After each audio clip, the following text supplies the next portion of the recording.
Ipapaligpit ni Roberto ang kanyang boyfriend. Paraan niya ito para pasinungalingan sa mga tao ang ibinunyag ni Olivia na isa siyang bakla. Ngunit hindi ito mapapatahimik ni Roberto dahil tutulungan ito ni Olivia. Gawa ng video itong boyfriend ni Roberto at aaminin niyang may relasyon nga sila ni Roberto. Utos ito sa kanya ni Olivia kapalit ng malaking halaga at agad siyang lilipad ng Paris para takasan si Roberto. Sa ibang eksena naman ay inumpisa na nga ni Olivia ang pagganti. Sisiguraduhin niyang siya ang makakaupo bilang mayor kaya gagamitin niya si Marites. Noong masigurado ni Olivia na panalo na sila ni Tanggol ay kikidnapin niya nga itong si Marites. Igagapos at itatago niya ito at gagawing bihag.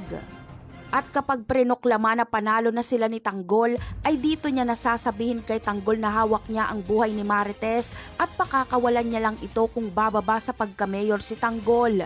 At nang sa ganon ay si Olivia ang pumalit dahil siya ang vice mayor. Ito pala ang plano ni Olivia. Pero magtatagumpay kaya siya?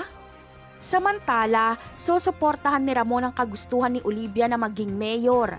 Ito lang ang paraan para maiwasan niyang maging kalaban si Tanggol dahil lumakas lang ang loob ni Tanggol na kalabanin ng mga Montenegro dahil mayor na siya. At isa pa ay kapag si Olivia ang mayor ay magiging protector siya ng Montenegro. Talaga nga namang mabigat na laban ito ni Tanggol. Ang mga kaibigan niya lang ang kanyang kakampi.